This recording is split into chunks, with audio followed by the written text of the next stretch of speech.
You're watching Sky News. In just a moment, the press preview. A first look at what's on the front pages as they arrive. Well, let's start by taking a look at those front pages for you, because in the next half hour, we'll see what's making the headlines with The Guardian's deputy political editor, Jessica Elgot, and the political commentator, Benedict Spence. So let us see what's on some of those front pages for you now. The Eye speaks to the former Prime Minister, Sir Tony Blair, who helped broker the Good Friday Agreement 25 years ago, and says peace in Northern Ireland shouldn't be taken for granted. The Telegraph leads with the shooting deaths of two British-born sisters in the West Bank. The Mirror hears that the King intends to invite 850 people who've excelled in community service to his coronation. That's the same story for the Express. The Mail carries excerpts from a new book which claims the Princess of Wales found it difficult to take part in public walkabouts with Harry and Meghan after the Queen's death.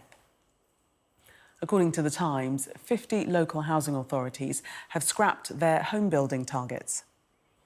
The Guardian understands that vaccines tailored to the needs of specific cancer patients could be ready in 5 years' time. And The Star tells us that it's going to be a very hot Easter. A reminder that by scanning the QR code you'll see on screen during the programme, you can check out the front pages of tomorrow's newspapers while you watch us. And we are joined tonight by Jessica Elgot and Benedict Spence. There they are. Welcome to you both. Good to see you. Let's start with the Telegraph and their front page. The two British sisters shot dead in the West Bank. That's on their top story. But obviously, since going to press, we've had the development of the tourist who was killed in Tel Aviv this evening in that attack, with 5 other people, possibly 6 other people, injured and in hospital. Benedict, take us into this story, because tonight's attack is a culmination of several days of attacks and counter-attacks and violence. Yes, this is amid the backdrop of tension escalating across Israel at the moment, and with the along the border with Lebanon. Of course, the Jewish holiday of Passover coincides this year with Ramadan. That's always likely to sort of stir tensions. There were clashes at the Temple Mount and at Al-Aqsa Mosque in Jerusalem between worshippers and Israeli police. This shooting has come in the Jordan Valley. 2 girls, one 15, one 20, and I think another family member were in a car that was shot at. And obviously, this is just the latest tragedy it is a sort of a never-ending series of tragedies across the region whenever you have these sort of heightened tensions.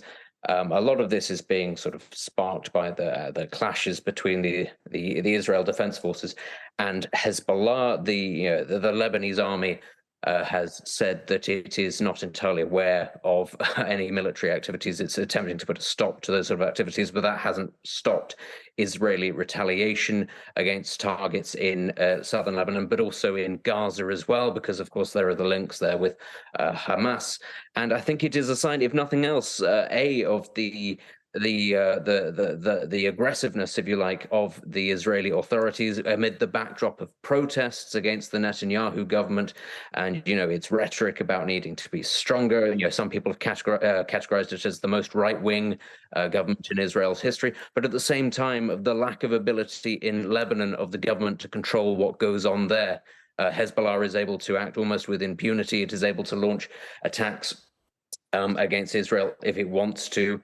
And so you do have a very febrile situation there, where when you have this coalition of religious tensions, this sort of violence is often likely to spill over, as we have seen in Israel multiple times in the past.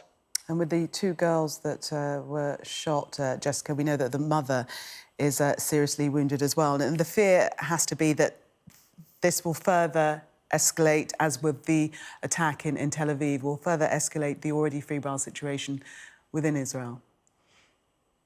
Yeah, and we've already had in Israel, I think it's one of the deadliest starts, to the year in Israel and in the occupied West Bank. I think since the Second Intifada, so which was in the 2000s. So That's meant that there's been about 90 Palestinians killed, and roughly half of them, I think, it's estimated, who have been involved in attacks. And then, others other kind of lone wolf attacks from Palestinians have killed 16 Israelis, all but one of them civilians, as well as those of other nationalities who've been killed in the last kind of 24, 48 hours that we've just been talking about. And all of that comes, and all of that is separate to, but obviously there are close links to the political turmoil that's been going on in the country since the election of an incredibly right-wing government with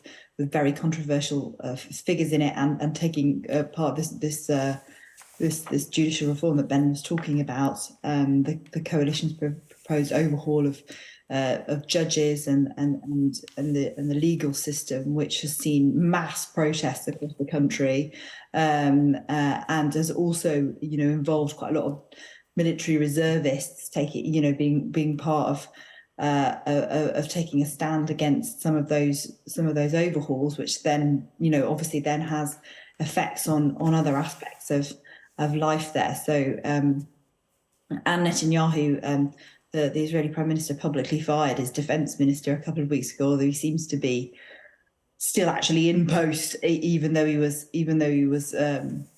fired, and was one of the things that set off most of the protests. So all of that feeds into what is obviously a very volatile moment for the country. Yes, indeed, and we'll keep across further developments there. As I say, 5 or 6 people, we believe, injured and in hospital tonight in the Tel Aviv attack.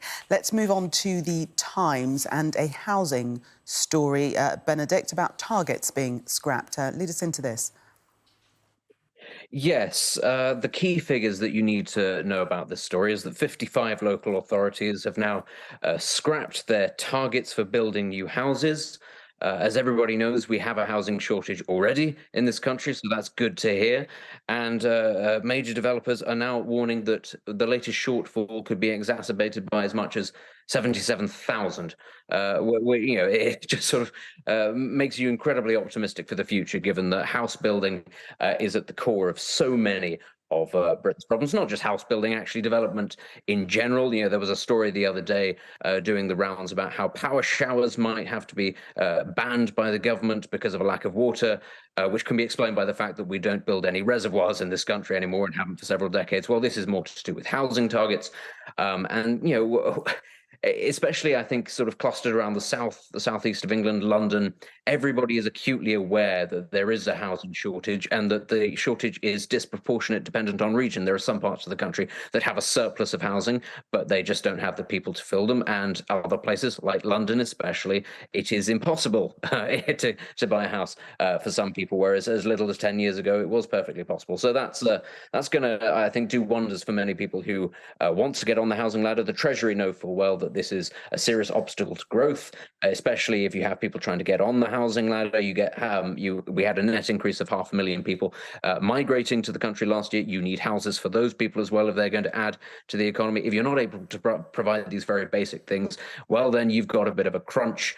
But as is being described in the Times, it is going to create what they call a NIMBYs charter, where people who are opposed to development because they think it's going to affect the value of their house, or it's going to spoil their view, or there's a family of newts that are going to be imposed on slightly. This is what happens, really, is that there are obstacles to house building at local level, local planning, and very often politicians simply aren't prepared to upset those people because they know that it potentially means their jobs, their roles, their election in the future. So a difficult situation where we have a Conservative government that knows full well that we need growth desperately, but also knows that its voters are diametrically opposed to building any new houses. So a wonderful impasse that we're here to have. And this story in the Times suggests that it's only going to get worse. We note your sarcasm there in your commentary, Benedict. Jessica, I mean, it's quite a lot substantial, isn't it? With 55 local authorities suspending their development plans, and developers are warning that 77,000 fewer homes could be built each year, with the fewest homes being built in the areas with the greatest housing demand. What is going to happen? Yeah, it's extraordinary, isn't it? It's actually, and I think that number of houses that are pausing these the number of councils that are pausing these local housing plans has gone up, because we did quite a similar story in The Guardian in January, and then it was about 30. So there's clearly, it's clearly rising, and local authorities kind of taking note of what other neighbouring places are doing, because they feel they can't fulfil these plans. And I think it's worth going back to, how we got ourselves into this extraordinary situation, that there was this sort of big rebellion on the Levelling Up Bill, which was just after Rishi Sunak became Prime Minister. About 50 MPs planning to rebel. This was when the Tories were really in the kind of depths of the post-Liz Truss polling, and lots of MPs were kind of resorting to taking very sort of popular local stances in various areas, including some fairly safe Tory seats, but in plenty and not, especially in the south of England, where there's the biggest housing pressures. And Rishi Sunak just didn't have the political capital to resist this, so early on, and in the circumstances, to resist this amendment. And so it was just accepted that we would scale back, no longer pursue any kind of mandatory housing targets, and that has, it really shows how kind of these things we talk about as like in the Westminster bubble, and knock-on effects about Rishi Sunak's authority and what individual MPs are motivated to do on amendments, can have these enormous knock-on effects on housing, ability of young people to buy a home, and on growth in the country. Benedict, we've just got a minute for a good news story, a truly good news story in The Guardian. Jessica's paper, personalised cancer jabs may be ready in 5 years' time. Tailored vaccines for cancer patients. Yes, this is the chief medical officer of Moderna, who has said that we've made significant progress in the last 12 months to 2 years. And he does say quite straightforwardly that it is as a result of COVID and the money and time and effort that went into researching COVID jabs to make them effectively in a short period of time. This has expedited a process that could have taken decades, made it much shorter. And we only have a short amount of time, so I don't think there's much more for me to say. If this is true, it's a fantastic step forward in medical science, and it's going to benefit so many millions of people if we are able to get this out at scale within 5 years. Yes, it would be amazing. Benedict and Jessica, for the moment, thank you. We are going to take a break. Coming up, plans for the Coronation continue to take shape. We'll talk about some of the community service champions who secured an invitation when we come back.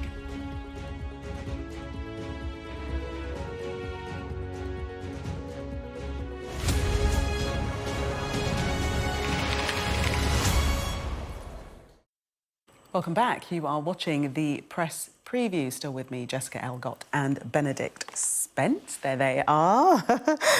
Finally made your appearance. Let's start with the Mirror in this section and looking to the Coronation on May the 6th. The King is going to do things a little differently. How so, Jessica? Yeah, well, what we've heard is that the speculation that the King is planning this slimmed-down event, but actually what it seems to have done is really expand it to people who have been contributing to communities through kind of charity work or public service, young people involved in the Prince's Trust and charities like Bernardo's. People are being invited to kind of watch the coronation, including in the Abbey grounds, and lots of those kind of really famous organisations like the Scouts, Girl Guides. Some of the examples are really kind of heartwarming about who will be invited to take part. A kind of real spectrum of Britain. Some including cancer survivors, a police officer who rode the Atlantic, a couple who turned their bike shop into an emergency delivery service during the pandemic, 850 local champions. So it's a good way to kind of expand it and make the rest of the country feel really part of it, rather than just have kind of lords and ladies and visiting overseas dignitaries there. And Benedict, pictured on the front of the Mirror is 13-year-old Max Woosie, who camped in his back garden for 3 years to raise funds for a local hospice. I mean, it really is making the coronation a celebration for everyone, and everybody that's interested, or not, in fact. Yes, and I mean, good for young Max, who may or may not be another victim of the housing crisis. I'm not sure, but he's put it to good use at the very least in raising money for the hospice. I quite like this, to be honest. I like that he's doing things a little bit differently. That he wants to be a slightly more. Yeah, I don't want to use the sort of the word modern king, but he wants to sort of reinvent the role slightly. Why don't you want to use as the a word champion. modern? Well, because he's not really modern. That's the problem. As try as he might, King Charles is not a modern man at all. He's modernizing the monarchy, if you like, by going back in time. I mean, he had the image of the Green Man on his invitations to the coronation, which I don't know how far back into British mythology we need to go to get to that, but that was quite amusing. But I like that he does things his own way. I like that he doesn't necessarily stick to protocol or tradition. And it is nice that ordinary people are recognized for something other than simply the New Year's honours list or things like that. That actually that all sorts of ordinary people, perhaps even some quite odd people who aren't bishops or lords, will be invited to this special event. And I quite like that he's doing his own thing. Okay, Staying with the royals, we read in the Mail that Kate found Walkabout with Harry and Meghan one of the hardest things she's ever had to do. Jessica.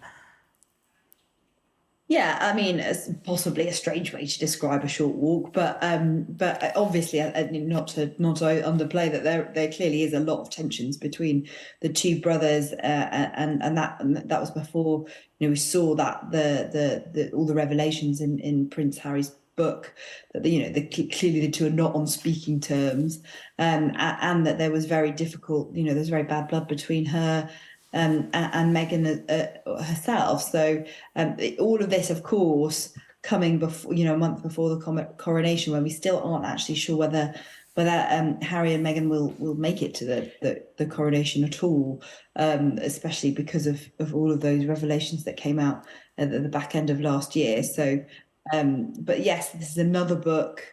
Which seems to kind of try and potentially cast a more negative light on the departure of Harry and Meghan from the family, and sort of putting some background around the demands. I suspect they found the authors found people slightly more willing to brief about all of that since Harry's book came out.